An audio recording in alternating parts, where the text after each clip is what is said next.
하나님 말씀은 신약성경 로마서 1장 18절 19절 말씀입니다.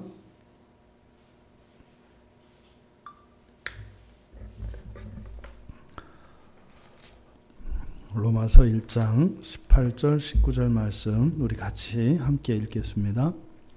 하나님의 진노가 불의로 진리를 막는 사람들의 모든 경건하지 않음과 불의에 대하여 하늘로부터 나타나나니 이는 하나님을 알만한 것이 그들 속에 보임이라. 하나님께서 이를 그들에게 보이셨느니라. 아멘.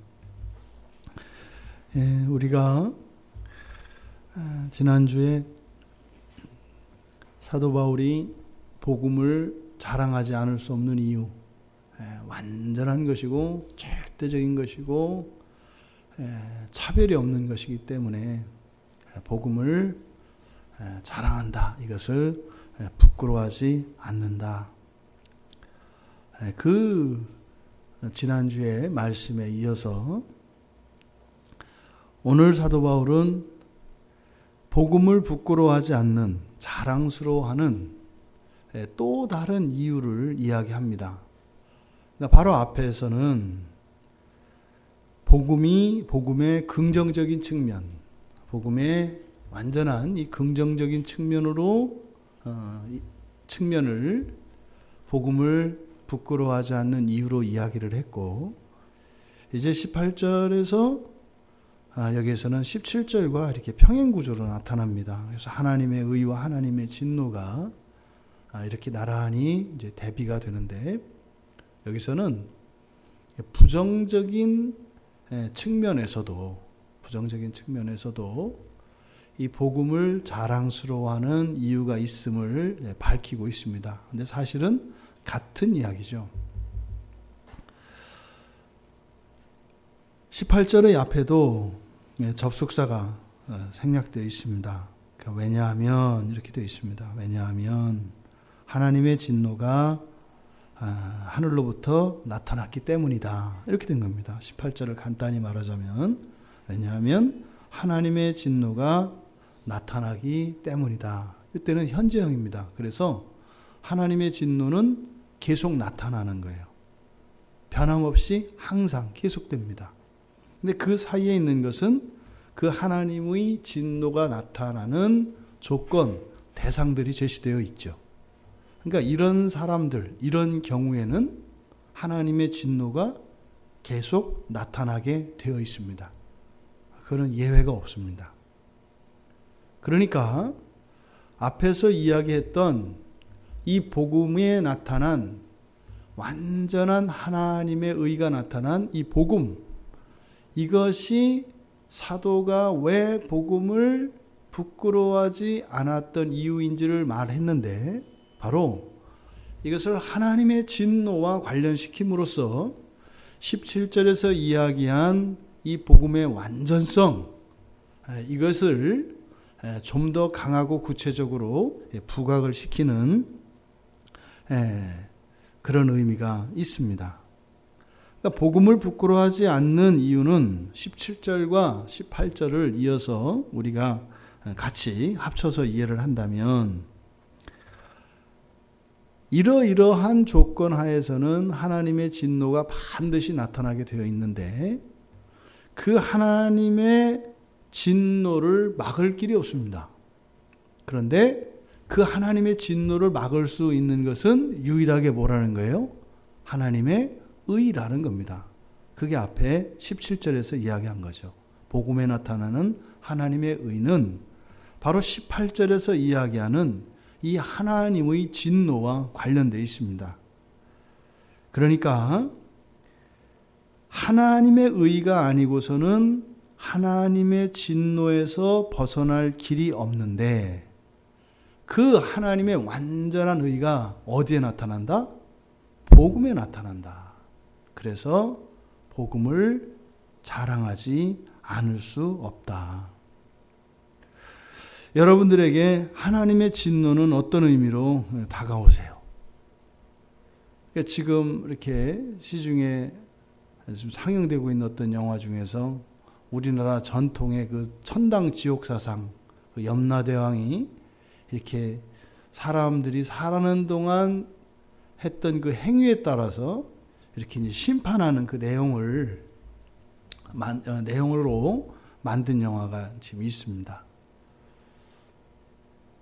이제 그런 것을 우리가 볼 때 사실은 내가 평소에 당연하게 여기고 별것 아닌 것처럼 여기고 뭐 그냥 무감각하게 생각했던 작은 악과 죄 이런 것들을 좀 더 의미 있게 심각하게 받아들일 수 있는 그런 유익이 있습니다.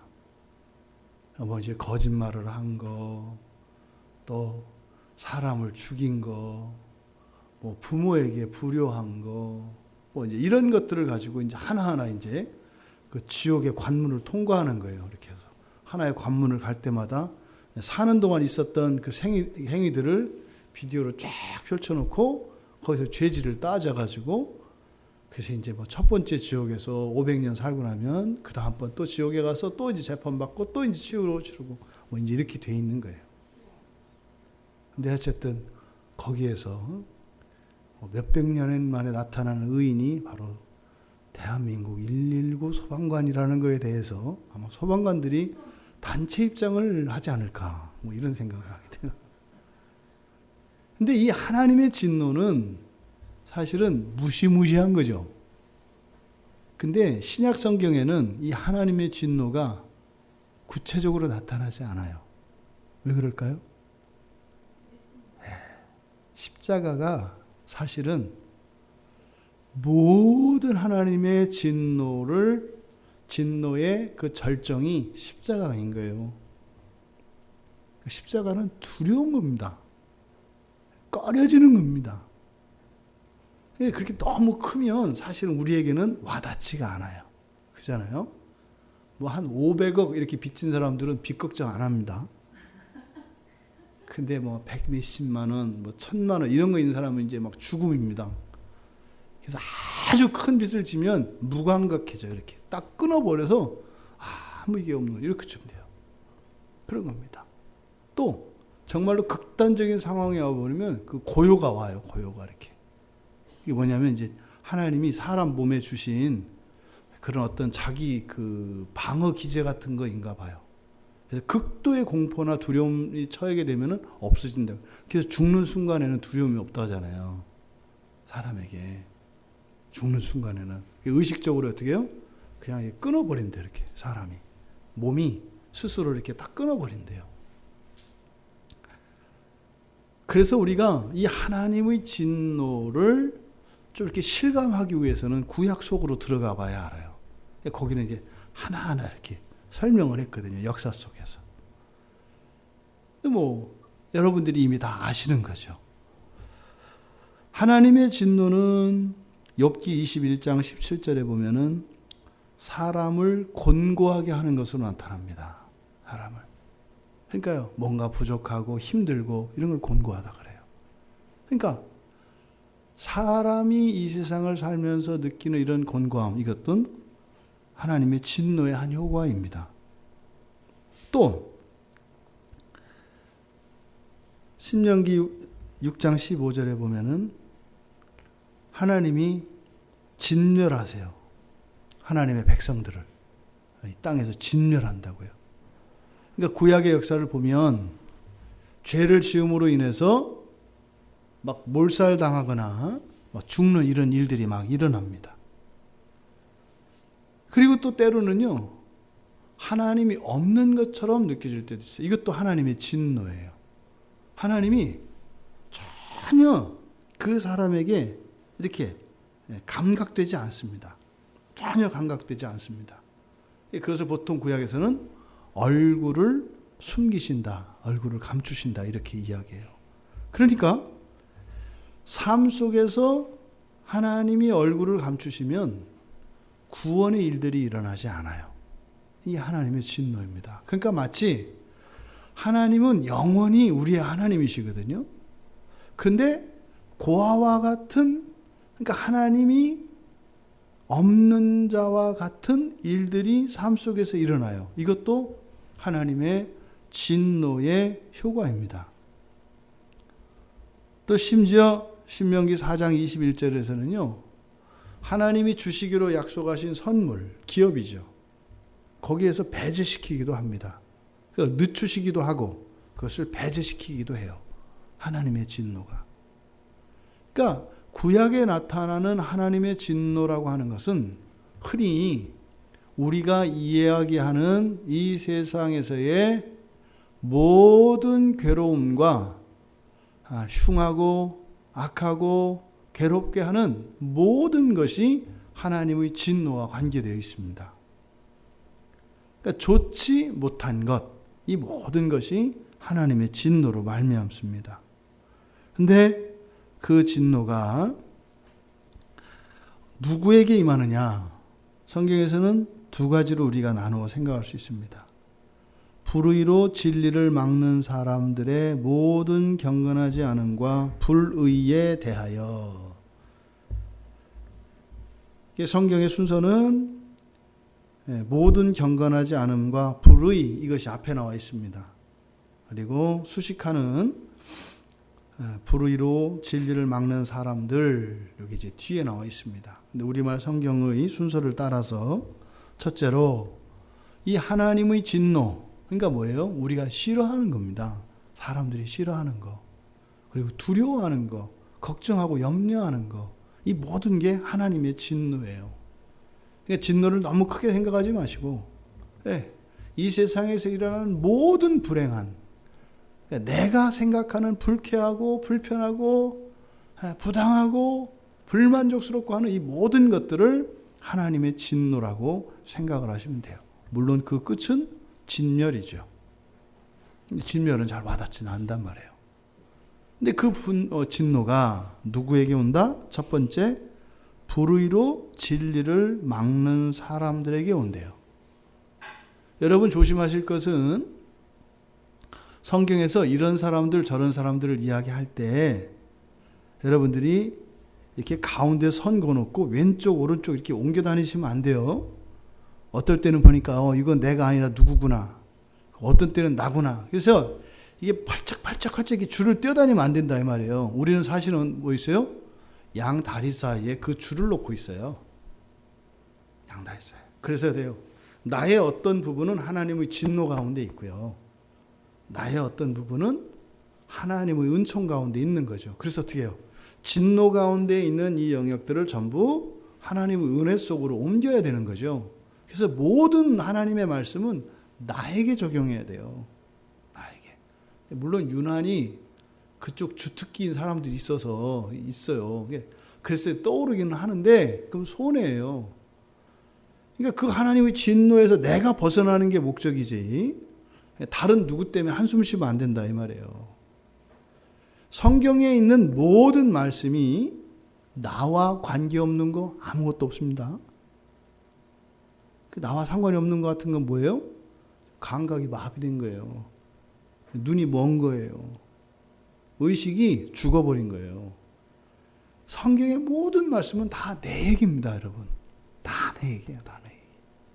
그러니까 지금 여기서 불의로 진리를 막는 사람들 이랬을 때 하기 쉬운 게 뭐예요? 뭐 교회 안 다니는 사람들. 하지 뭐 이제 이런 얘기 듣고서 이렇게 어깨 힘주고 다니고 이러면 안 된다 이 말이에요. 또 뭐 교회에서 문제 일으키는 사람들. 아니요. 그런 얘기가 아니다 이 말이에요. 사람들이라고 했을 때는 뭐예요? 인격성을 말하는 것이고 내 안에 있는 이런 불의로 진리를 막는 이런 인격성, 내 안에 있는 그것을 우리가 생각을 해야 된다. 그럼 여기서 막는다는 게 뭐냐? 막는다는 거, 불의로 진리를 막는다 그랬는데 이 막는다라고 하는 이 말은 가지고 있다는 말과 아래에라고 하는 말이 합성이 된 거예요. 그러니까 아래에 가지고 있다. 그럼 여러분 한번 그림을 상상을 해보세요. 아래라는 말과 무엇인가를 가지고 있는데 아래에 가지고 있대요. 그럼 여러분 어떤 장면이 이렇게 떠오르세요? 아래에 가지고 있는 뭐 어떤 사람이 이렇게 있어요. 서 있는 모습보다는 좀 앉아 있거나 누워 있는 모습이 이렇게 보이죠, 그죠? 아래에 있으니까. 그러니까 보통 이렇게 깔고 앉아있는 뭐 이런 모습이에요.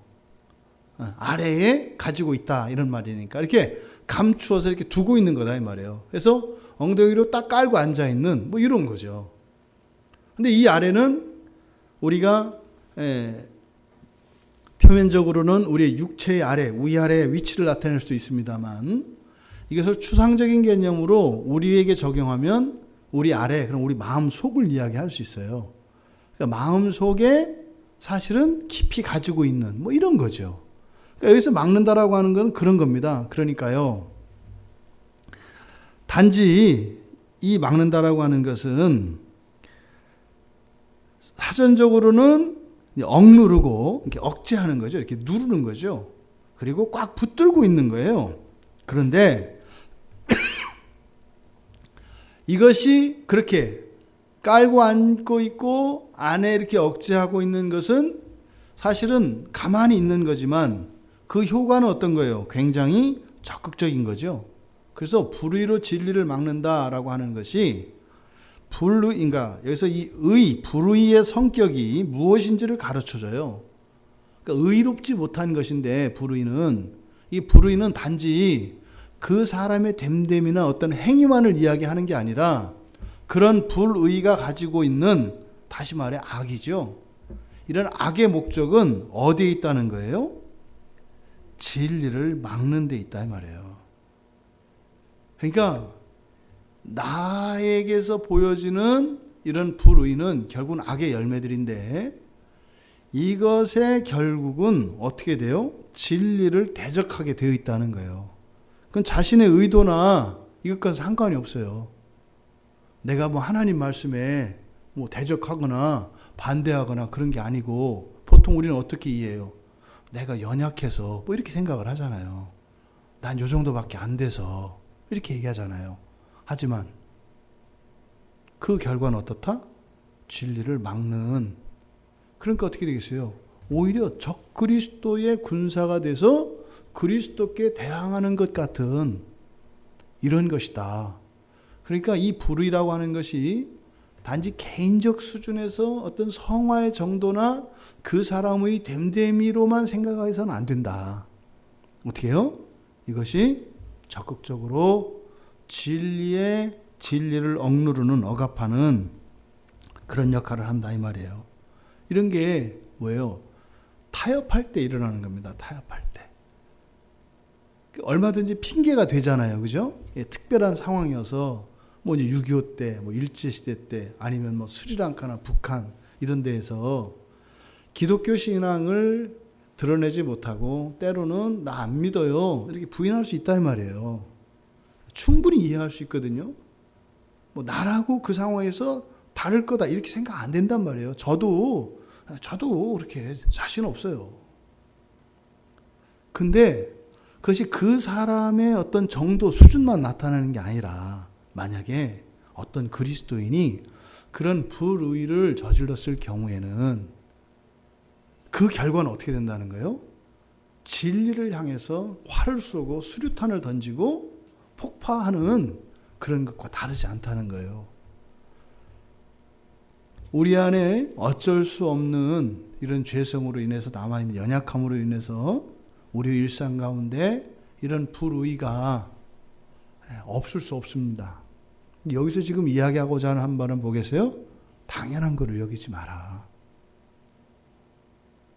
그것이 굉장한 파괴력과 굉장히 악한 결과들을 만들어낸다는 것은 알고 있어라.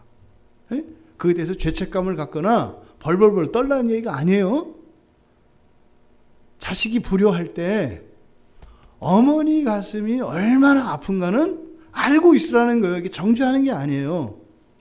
근데 우리말에서는 이렇게 얘기를 해도 밑자리 깔거든요. 저렇게 얘기해도 그래도 어차피 정죄하는 거지 이렇게 받아들여져요. 우리말의 이 사고 방식으로는. 근데 성경은 이렇게 두말하지 않거든요. 정말로 그를 공격하거나 잘못됐다 얘기하는 게 아니라 해. 자유롭게 해. 뭐 어쩔 수 없잖아. 근데 그건 알고 있어야 한다. 네가 하는 것이 얼마나 하나님의 마음을 아프게 하는 거 하고 정말 십자가에 달리신 그리스도를 향해서 오히려 네가 못질하는 것과 같은 거라는 거는 알고 있어야 돼. 이렇게 말하는 목적이 뭐예요? 너 잘못했어. 도덕적으로 판단하고자 하는 게 아니에요. 뭐겠어요? 악한 일에서 돌이키게 하려는 데 목적이 있어요. 근데 그 의식이 없으면 절대로 돌이킬 수가 없습니다. 자기에게 사로잡혀서 나는 어쩔 수 없어 이렇게만 간다 이 말이에요. 그랬을 때 누군가가 이런 복음을 전해줬을 때 그런 사람들에게는 복음이 복음으로 들리는 게 아니라 뒤통수 치는 것처럼 들려요. 속으로는 뭐라고 하면서 그 얘기하기가 어려우니까 겉으로 말만 번들어하게 하는구나 이렇게 받아들이게 되어 있어요. 우리가 죄를 지을 때 하나님이 얼마나 아프신가 하는 것은 알고 있어야 합니다. 못 벗어납니다. 알아도. 끊으려고 해도 바꾸려고 해도 되는 게 아니에요. 다만 알고는 있어야 한다. 진리를 적극적으로 억누르고 막는 것이라는 것은 알고 있어야 한다. 왜요? 그래야 멈춘다니까요. 여러분들 나쁜 습관이나 이런 것들을 이렇게 끊어본 적 있으십니까? 나쁜 습관을 끊을 수 있게 될 때는 언제냐면 그런 나쁜 습관들이 싫어져야 끊었습니다. 싫어지지 않고서는 완전히 끊을 수가 없어요. 정 떨어져야 된다 이 말이에요. 사람도 마찬가지죠. 이렇게 정이 떨어지기 전에는 미워하면서도 그 관계가 계속되는 거예요. 근데 정이 딱 떨어지면 어떻게 돼요? 같이 있어도 관계가 아무런 반응이 안 일어나는 거예요. 근데 그 정 떨어진다고 하는 이것은 어디에서 나오는 거예요? 그것이 얼마나 악한 것이고 얼마나 마음을 아프게 하는 것인가를 느꼈을 때 그게 나와요. 그러니까 우리의 연약함으로 우리가 가지고 있는 이런 죄성들로 인해서 우리의 삶 속에서 우리들이 이런 불의를 저지를 수 있습니다. 하지만 그것이 얼마나 하나님을 아프게 하시는 것인가 하는 것은 늘 잊지 않아야 한다. 그랬을 때 그것으로부터 돌이킬 수 있습니다. 왜 못한다? 나에게 집중할 때 그걸 못한다. 그 행위에 집중할 때 못한다. 어떻게 해요? 오히려 그것 때문에 자괴감에 빠지고 자기를 비하하고 자책하고 이렇게 됩니다.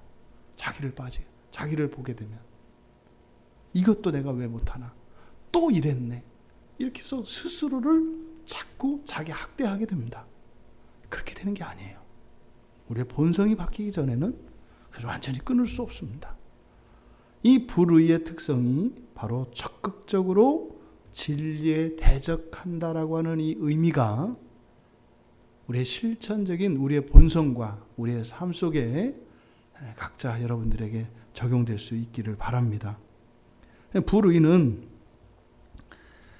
의의 반대말이잖아요. 그렇죠? 그러니까 의가 없음이에요. 불의는. 의가 없음. 이게 불의거든요. 그런데 지금 불의가 두 번이 나오잖아요. 앞에서 불의로 진리를 막는 사람들 할 때 불의가 나오고 또 뒤에 가서도 경건하지 않음과 불의. 그래서 불의가 두 번 나와요. 그러니까 지금 여기서 초점이 뭐에 있다는 것을 알 수 있어요? 의에 있다는 것을 알 수 있어요. 의. 그러니까 바로 앞에 17절에서 하나님의 의에 대한 이야기를 했지 않습니까? 그리고 여기서 하나님의 진노를 말한단 말이에요. 그러니까 하나님의 진노는 하나님의 의의 결핍으로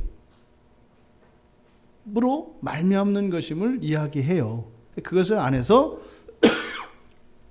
불의라고 하는 이 단어를 반복해서 사용함으로써 바로 우리가 우리에게 왜 복음이 필요한 것인가 하는 것을 지금 보여주고 있는 겁니다. 그러면 불의라고 하는 것은 사실은 의의 반대말인데 의는 뭐예요? 의는 진리를 따르는 게 의예요. 지금 여기서 진리를 거론하기 때문에 의라고 하는 것은 진리에 합치되는 것. 이게 의입니다. 보통 우리가 죄라고 하는 말, 그러니까 죄라고 하는 이 말이 그것 아니면 다 죄, 이런 개념이에요. 그렇죠? 그것 아니면 죄. 그래서 딱 하나님의 의, 하나님의 도, 이것을 벗어난 모든 것이 다 죄입니다. 그러니까 불의도 마찬가지로 뭐겠어요? 하나님이 명하시고 지정하신 그것이 아닌 모든 것이에요. 그러니까 의의 반대말은 불의지만 사실은 이 규모를 따지면 비교할 수가 없는 거예요. 의는 0.0000001이라면 불의는요 99.9999999가 불의라고요. 절대 이것을 부당한 상황이라고 우리가 볼 필요 없어요. 원래는 어떤 거라고요? 100% 불의의 상태예요. 이 세상은 100%. 거기에 0.000000001이라고 하는 것 자체가 있을 수 없는 거라니까요. 원래 거기에 한 점 한 줄기 빛이 이렇게 들어온 거죠. 그래서요, 어둠 속에서, 완전한 어둠 속에서 보이는 빛이기 때문에 사실은 빛이 많으냐 이게 중요하지 않아요. 볼 수 있으면 되는 거예요. 빛은 볼 수 있어요. 왜? 그 빛 자체가 우리의 궁극적인 목적이 아니라 그 빛은 우리로 이 어둠 속에서 어둠 밖으로 나가게 하는 거거든요.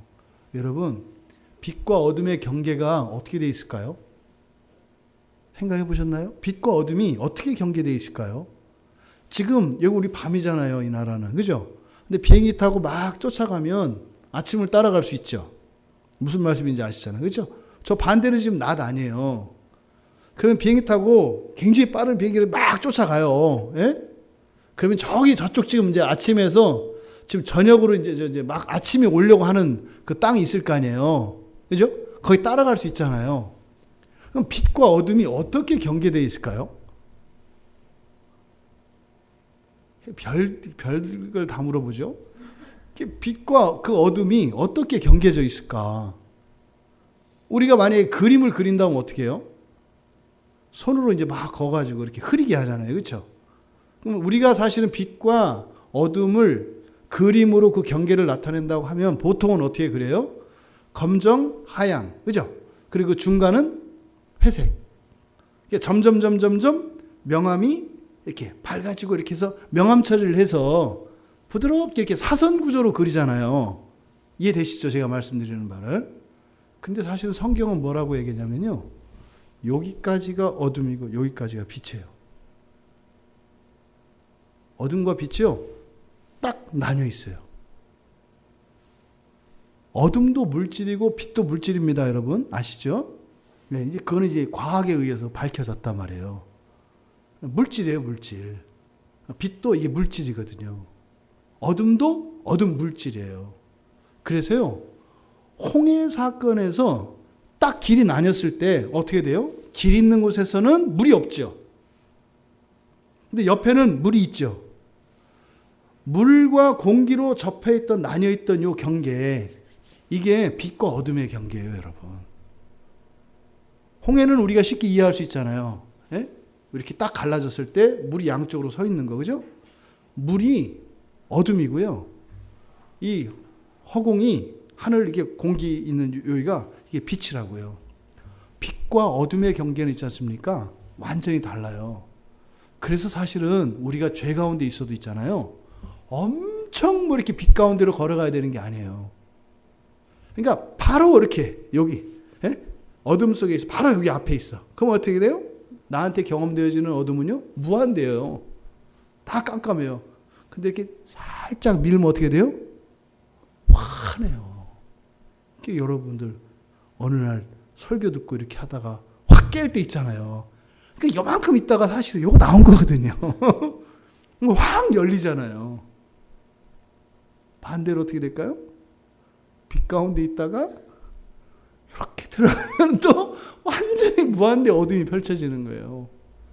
그러니까 이 빛과 어둠, 의와 불의라고 하는 경계가 뭐 엄청나게 뭐 이렇게 훈련되어지고 뭐 이게 아니에요. 순간적으로 옮겨질 수 있다는 말이에요. 순간적으로. 지금 이 불의라고 하는 것은 의의 반대말인데, 불의가, 그러니까 의가 우리에게 하는 역할은 뭐예요? 방향을 가르쳐줘요, 방향을. 그리고 어떻게 해요? 어둠 속에서 벗어날 수 있게 하는 거예요. 어둠에서 벗어나게 하는 거죠. 이게 뭐예요? 이 진리란 말이에요, 진리. 우리에게 의를 담고 있는 게 진리라고 해요, 진리. 성경에서 말하는 진리, 또 우리가 일반적으로 사용하는 진리. 진리는 뭐예요? 그 알듯말듯한 거거든요, 사실은. 이거 사실이야? 이거 진실이야? 같은 말일까요? 다른 말일까요? 다른 말이에요. 사실과 진실은 다르다 이 말이에요. 사실은 일어난 일 그 자체예요. 예를 들어서 누군가가 도와줬어요. 도움을 줬어요. 도와줬느냐 안 도와줬느냐 이게 사실관계죠. 근데 도와준 게 이 사람을 위해서가 아니라 이 사람을 망하게 하려고도 도와줄 수 있죠. 아시죠? 사기꾼들은 사기치기 전에 여러 번 신용을 쌓아요. 계속 신용을 쌓는다고, 신용을. 그렇게 하고 나서 마지막에 한 판에 싹, 결국에는 밥 사준 것도 다 내 돈으로 사먹은 거야. 결국에는 왜 그 돈 이제 뺏으려고 이렇게 계속 신용을 쌓거든요.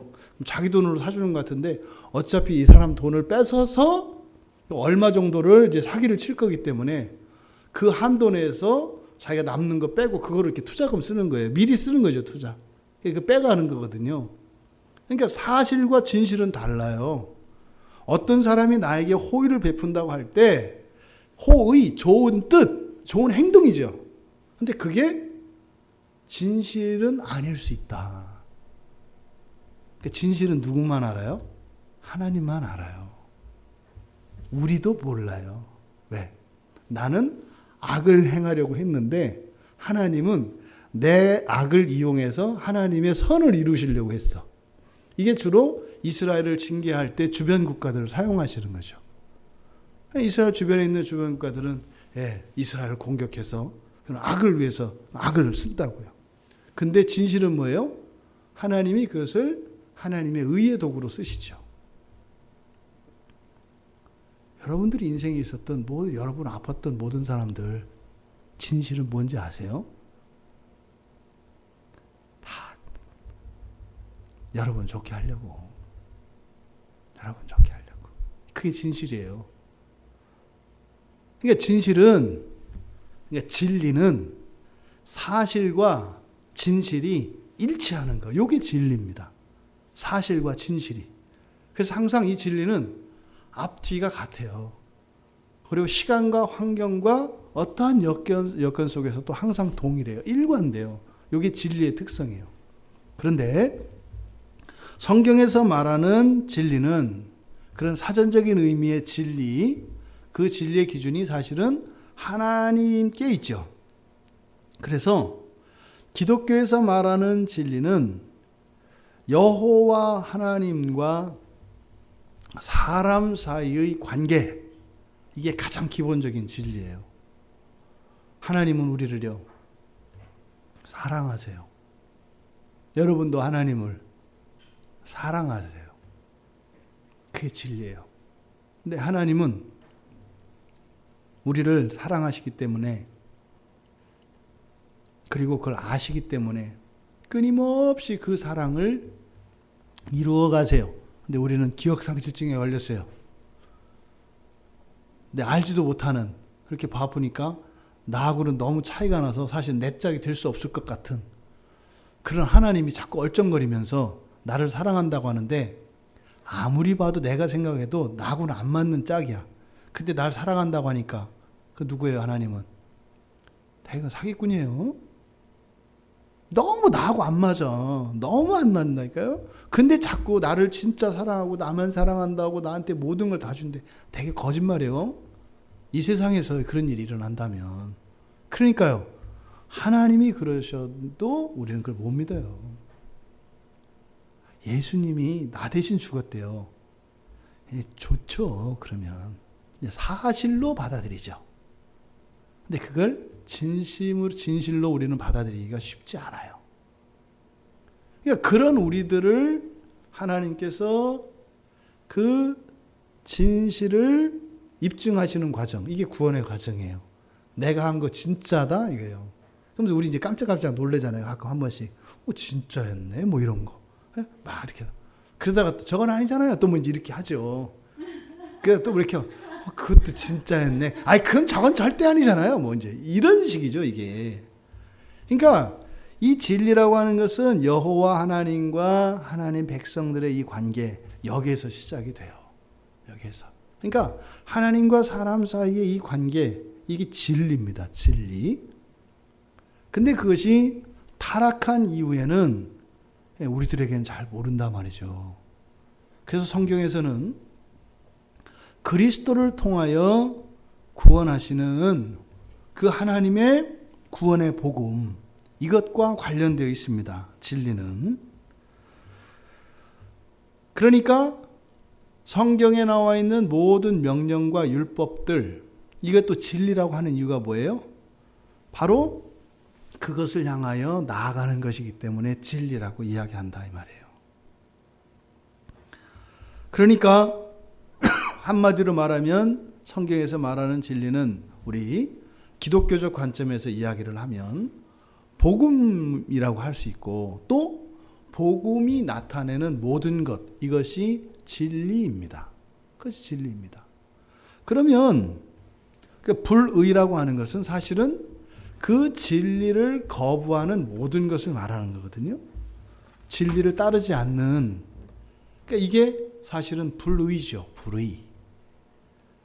근데 이 불의로 진리를 막는다라고 하는 요 말이, 그러니까 종합하면 어떻게 이해가 돼요? 하나님은 우리를 정말로 사랑하시고 우리도 하나님을 그렇게 사랑하는데 죄가 들어와서 우리로 하여금 그 진리를 불신하게 한단 말이죠. 근데 하나님이 말씀을 통해서 진리를 주셔서 우리로 하여금 진리를 진리되게 하게 하시는데 우리가 어떻게 돼요? 무엇을 선택한다는 거예요? 악착같이 진리가 아닌 것을 선택한다 이 말이에요. 이게 지금 여기서 불의로 진리를 막는다라고 하는 그런 의미입니다. 그러니까 사실은 불의로 진리를 막는 사람들이란 완전히 영화되기 전까지의 모든 사람들의 상태예요. 이게 단지 어떤 이런저런 특별히 악한 사람 이런 게 아니라 정말 완전한 회복, 하나님의 형상을 우리가 완전히 회복하기 이전까지의 상태. 이게 뭐예요? 불의로 진리를 막는 사람들의 상태예요. 이게 사실은 뭐예요?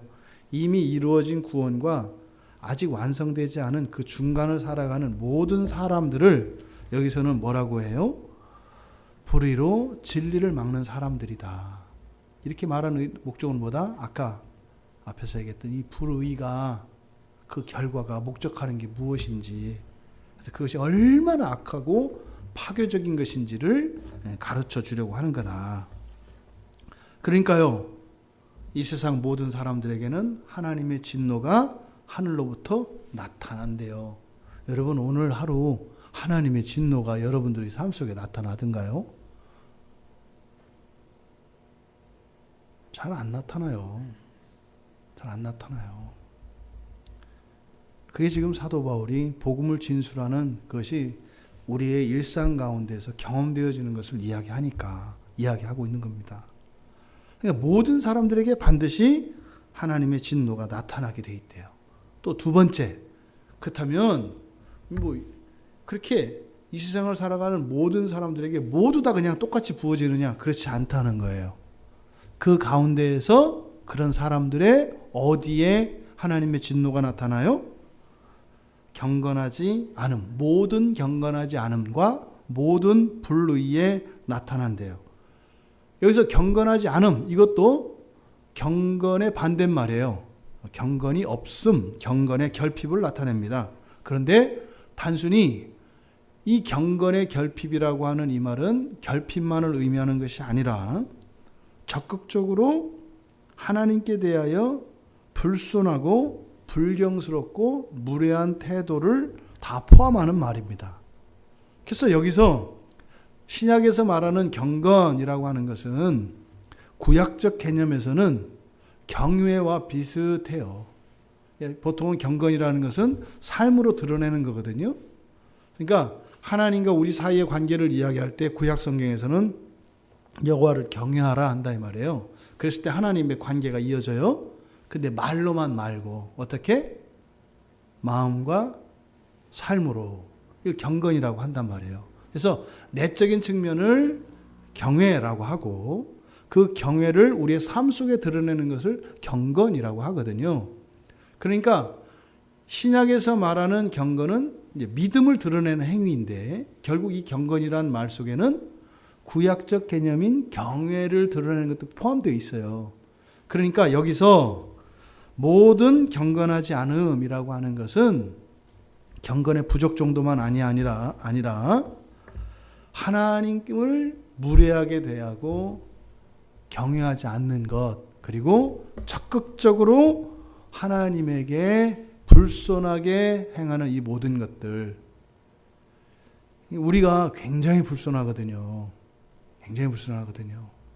하나님 말씀에 대해서, 하나님에 대해서, 하나님의 교회에 대해서 굉장히 불손하거든요. 아마 전 세계의 역사의 모든 종교 가운데 자기가 섬기는 신에 대해서 가장 무례하고 대담한 종교를 꼽으라면 기독교를 꼽을 수 있어요. 우상을 섬기는 미신도요, 절대로 자기들이 섬기는 신을 그렇게 함부로 하지 않아요. 못하죠. 그래서 기독교가 위대한 거예요. 그래서 기독교의 위대함은 어디서 나와요? 우리들의 못됨에서 나와요. 이야, 저 하나님은 저렇게 못돼도 진멸하지 않는 하나님이구나. 그러면서 보통은 그런 거 신 아니거든요. 일반 종교에서는. 그러니까 사람들은 아니다라고 얘기하는 거예요. 아니다. 야, 니네 교회가 그 모양인데 그냥 내비두는 그게 신이냐? 그 운동하지. 뭐 이러는 거죠. 이게 사실은 하나님의 사랑에서 오는 딜레마예요, 이게. 그러니까 왜 이런 일이 일어나겠어요? 다른 종교는 그 사람의 본성을 바꾸는데 관심이 없습니다.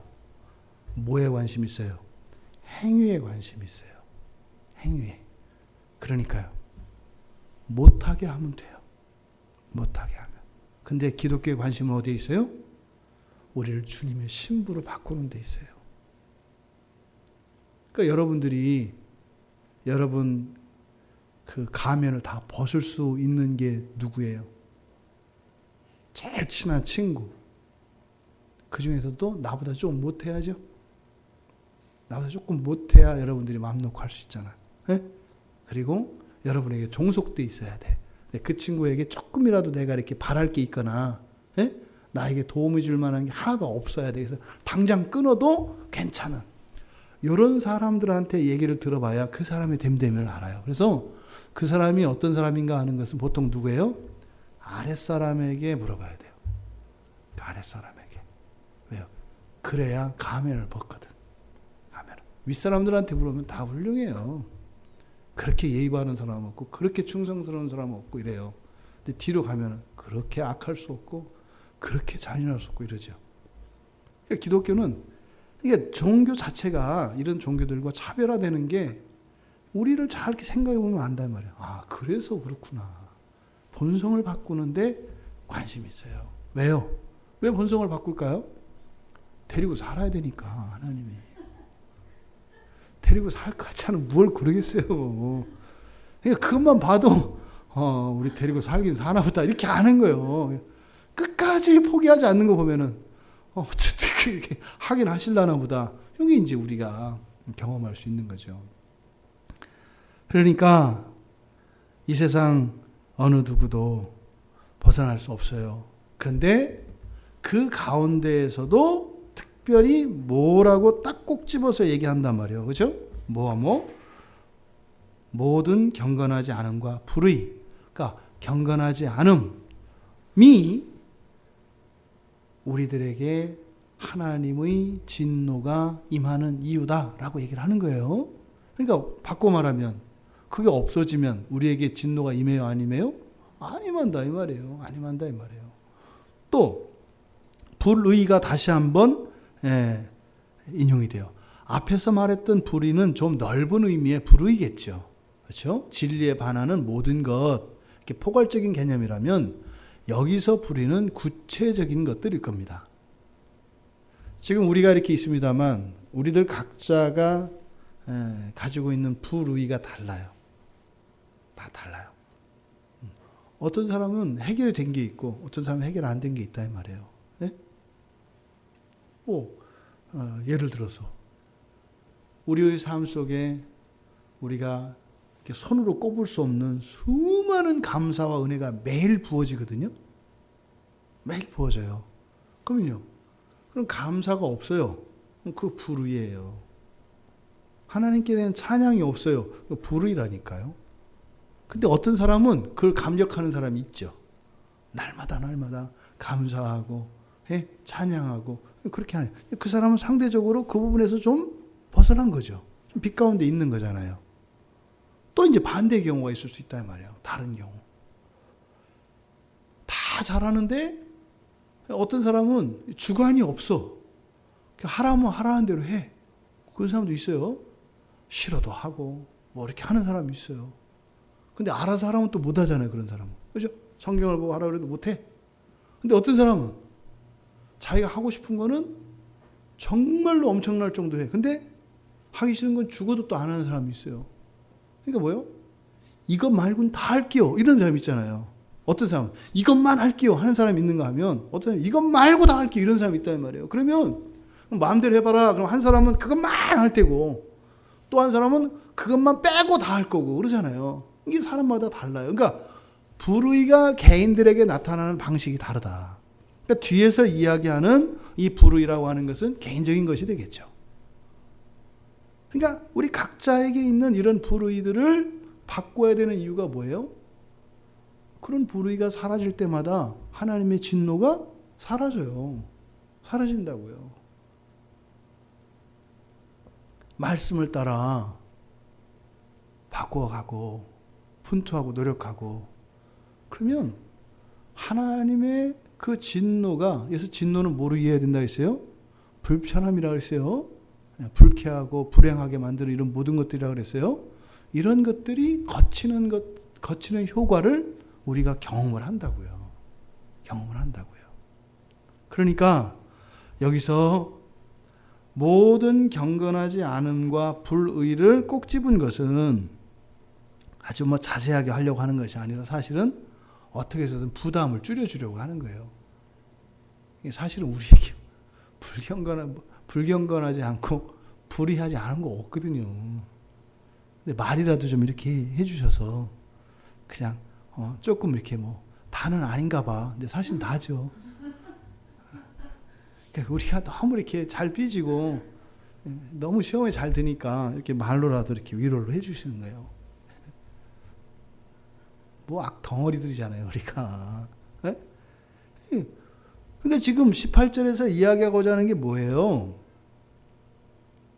하나님의 진노가 매일같이 원자폭탄같이 떨어질 수밖에 없다는 거예요. 누구에게?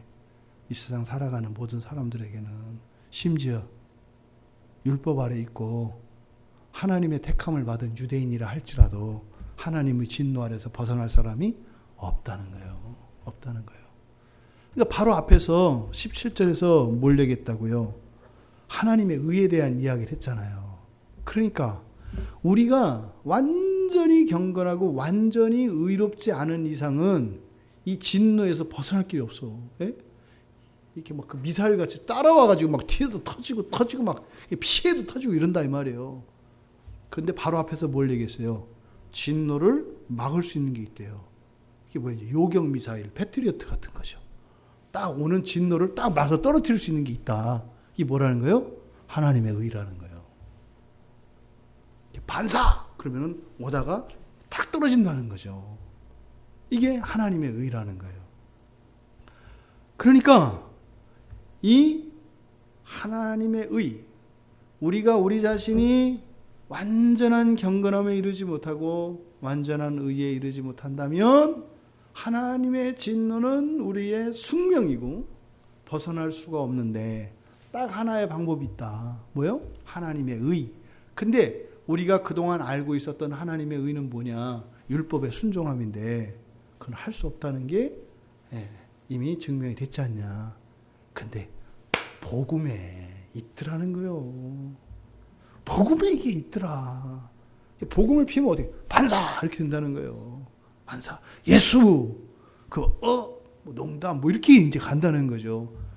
지금 이 세상을 살아가는 모든 사람들, 예수님이 십자가에 죽으시기 이전에도 모든 인생이 그렇게 하나님의 어마어마한 진노 아래 있지 않았어요. 그 얘기는 뭐예요? 하나님의 억제하신 은혜가 있으셨다는 거예요. 그러니까 예수 안 믿는 사람도 하나님의 엄청난 은혜 아래 있죠. 왜요? 다 구원하시기 위해서 늦추시는 거예요. 늦추시는 거예요. 조금만 생각해 보면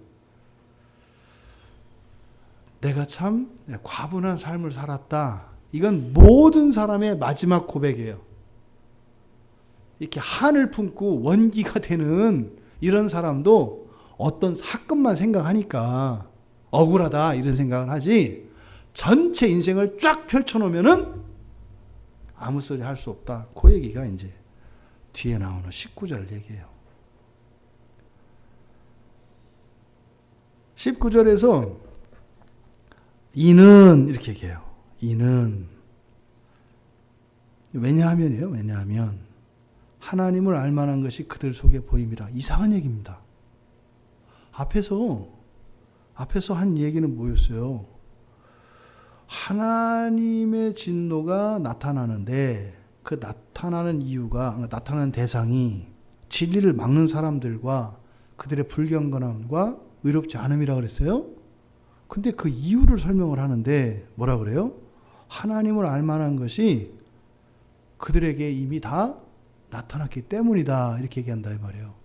그러니까 하나님으로서는 하나님이 진노하시는 이 일이 이미 그 앞에 뭐예요? 벗어날 수 있는 것을 주었기 때문에 그 진노가 웬일이야? 이럴 게 아니다 이 말이에요. 왜 이미 벗어날 길이 주어져 있었는데 그 길을 따라 걷지 않은 사람들이 그걸 가지고 뭐라고 할 수 없다 이 말이에요. 근데 어떻게 나타났다?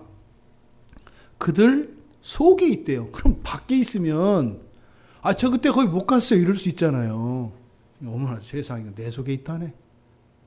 내 속에 그게 있어서 내가 살아있는 동안은 그것을 모를 수가 없었다 이런 얘기입니다. 그러니까 여기서 하나님을 알만한 것이 그들 속에 보였다. 이건 무슨 말이에요? 사람들 안에 하나님에 대한 감각과 그 지식이 분명하다는 거예요. 여기서 알만한 것이라고 돼 있잖아요. 알만한 것, 이게 무슨 말이냐면 눈에 보인다 이 말이에요. 눈앞에 뒀다 이 말이에요. 눈앞에. 예? 눈앞에 둬서 이렇게 돌리면 또 이렇게 와 있어. 이게 지금 여기서 말하는 알만한 게 그런 거예요. 그러니까 뭐예요? 알만한 게 모를 수 없는 이런 뜻이에요. 모를 수 없는, 안 볼 수 없는, 눈을 감아도 보여, 자도 보여. 이게 지금 여기서 알만한 것이에요. 그들 속에 있다. 그러니까 모든 사람에게 동일한 기회가 있어요. 여러분 그런 질문 많이 하잖아요. 신사임당은 구원 받았나요? 이런 거, 그런 거 있잖아요. 평강공주는 구원 받았나요? 그 얘기는 뭐예요? 사실 무슨 얘기하고 싶은 거예요?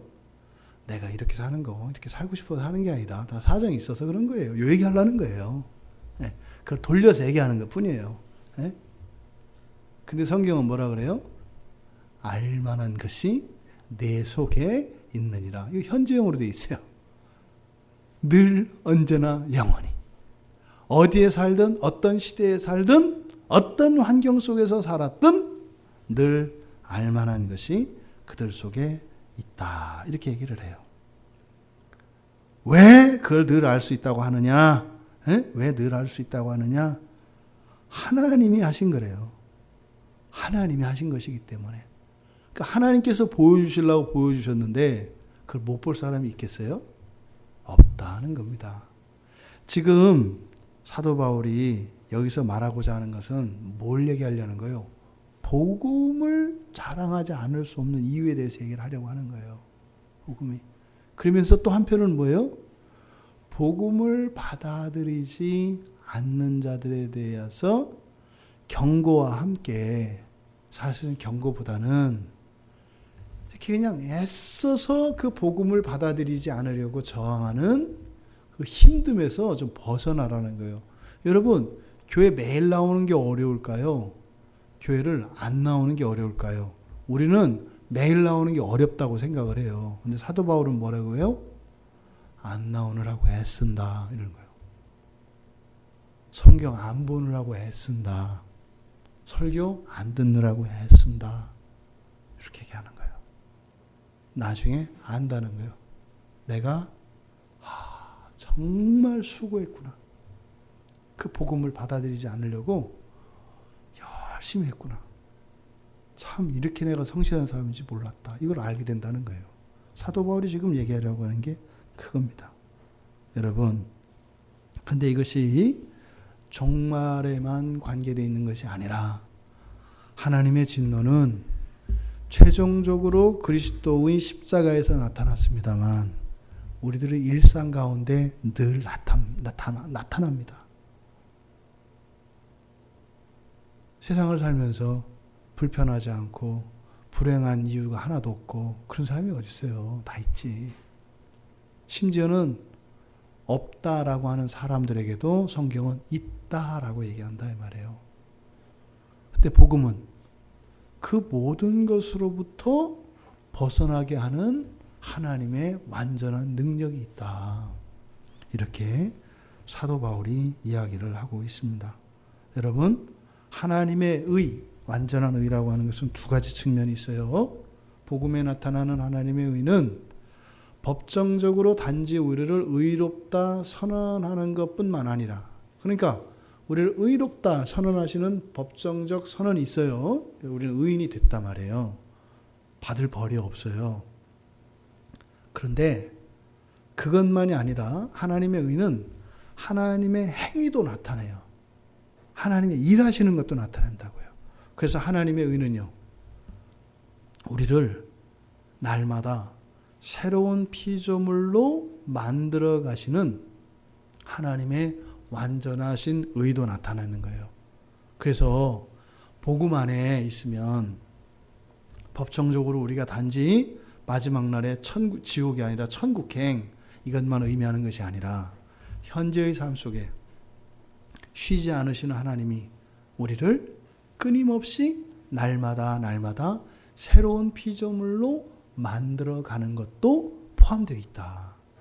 그러면 신자들의 삶 속에서 경험되어지는 불행과 고난은 무엇이겠어요? 원인은 모든 불경건함과 불의입니다. 원인은 그래요. 그죠?